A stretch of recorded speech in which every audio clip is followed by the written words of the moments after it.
On va pas faire un épisode complet sur King and Queen of the Ring. On s'étalera pas non plus pour les raisons pourquoi on le fait pas. Je pense que vous êtes tous très au courant pourquoi on veut pas mettre de l'emphase. Par contre, il y a certaines storylines qu'on n'a pas le choix de souligner pour la suite et pour ce qui s'en vient. On va faire ça très brièvement, juste pour mettre tout le monde à jour et savoir un peu pour les gens qui écoutent peut-être plus les sommeliers que la lutte en général, juste pour que tout le monde soit au même niveau et qu'on se retrouve pas dans une semaine à faire comme « Mais pourquoi telle personne est rendue champion pis on ne savait pas? » Mais parce que ça s'est passé à King and Queen of the Ring. Les deux qui ont été nommés, qui ont été mis avec... La couronne. La couronne. Ben, en fait, un des deux a pas voulu la mettre, hein. Un des deux, il a fait, mettre une petite couronne sur ma tête, Gunther. Non, il veut pas défaire. Il la tenait comme un bibelot, là. Il veut pas défaire sa belle chevelure d'Autrichien.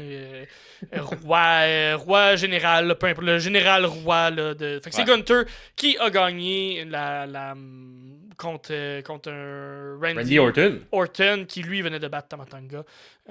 Voilà, fait que c'est Gunther. Et du côté des femmes, c'est Nia Jax, qu'on a parlé un peu plus tôt, qui est vendue très très forte et qui, elle aussi, a calé sa shot pour la ceinture. Ben en fait, c'est Triple H qui a dit ça la veille. Il a fait, les deux gagnants vont avoir une shot à ceinture dans une période indéterminée. Fait qu'on va voir ça va être quand. Les deux ont déjà comme pointé vers qui, ou tu vois, un peu souligné vers qui voulait aller sans nécessairement être complètement transparent. Fait que Gunther et King Gunther et Queen Nia Jax pour les King and Queen. McIntyre et Priest, qu'est-ce qui s'est passé avec ça? Là? Ben, on a juste une petite annonce de Triple H qui a fait hey, le prochain pay-per-view, il est à Scotland. C'est là que McIntyre il vient. Ben, main event, McIntyre contre Damian Priest, c'est confirmé. Voilà. Fait que, on va avoir un main event de sa saveur locale, la dernière fois qu'on était là. Et la foule était pas contente, hein, que c'est vrai, McIntyre a perdu contre Roman Reigns, ça. Oui. Fait que là, j'ai hâte de voir, moi. En tout cas, à date, je trouve que ça sent le switch parce que on pas la main. Un Priest un peu plus fade comme champion qu'il l'était comme personne qui courait après la ceinture. Fait que moi, ça m'étonnerait pas, là. Exact. Puis, tu sais, si on là, on a une analyse globale, mais tu sais, on a eu deux pay-per-view back-à-back à Montréal avec un où on est très déçu de finir avec un Sami Zayn qui n'a pas la ceinture et l'autre où on est très content parce que Sami Zayn revient champion et il paraît fort à travers ça. D'après moi, on fera pas deux fois la même histoire avec un McIntyre qui perd. Et je sais que les critiques étaient quand même très virulentes lorsque... En même temps, c'était impossible qu'il gagne contre un Roman Reigns. Mais là, beaucoup plus possible contre un Damian Priest. Je crois que oui. D'après moi. Et ça installerait bien ensuite la poursuite vers SummerSlam avec un CM Punk. Ouais. J'ai l'impression qu'on va se diriger vers ça, on va voir. Mais on a annoncé tout de même le main event déjà, ou en tout cas, un des main events. C'est ça. Ou ça va être comme AEW qui va annoncer un triple main event. Ça marche. Max, je trouve ça mauvais, là. Excusez, peu importe. Ensuite, on a eu le match Zayn, Gable et Bronson Reed, qui s'est terminé avec la victoire de Zayn. Mais à travers du match, juste pour rappeler l'histoire, on a Otis qui a frappé par accident Gable. Fait qu'on vous le dit là, parce que ça fait avancer l'histoire. Fait que là, qu'est-ce qui se passe? C'est-tu vraiment par accident? On sait pas. Des guillemets. Accident, peut-être pas. On sait pas. Mais Zayn qui garde la ceinture, très content parce que on doutait peut-être que Gable allait peut-être gagner cette ceinture. Peut-être, on sait pas, mais c'est pas arrivé. Fait que là, on a surtout cependant une nouvelle championne en Liv Morgan qui a défait Becky Lynch comme je l'avais callé.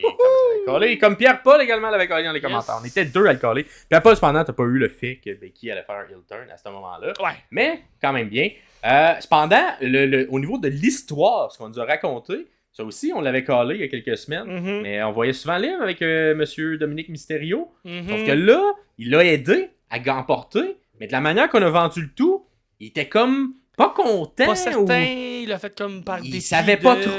Exact. Fait que là, qu'est-ce qui s'est passé? Pourquoi on est là? On va sûrement nous l'expliquer dans la prochaine semaine. Ouais. Mais est-ce qu'il était forcé? Est-ce que Liv a des choses compromettantes? Ça, du blackmail contre le Judgment Day ou contre Dom? Ouais, ou contre peut-être Rhea, puis Liv veut protéger Rhea.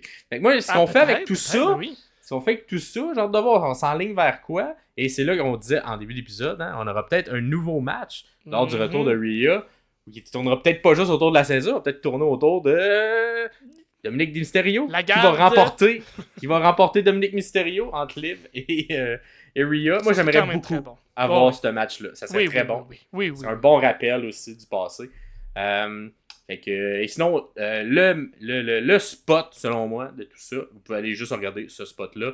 C'est le spot, encore une fois, de Logan Paul qui fait un frog splash à l'extérieur sur une table des commentateurs en partant du top de la 3e sur le ring.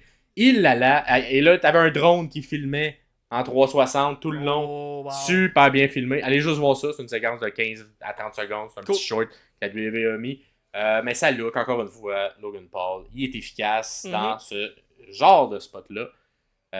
Mais pour ce match-là, c'est Cody qui a gardé la ceinture. Le reste de l'histoire n'avance pas vraiment. Mais un beau spot.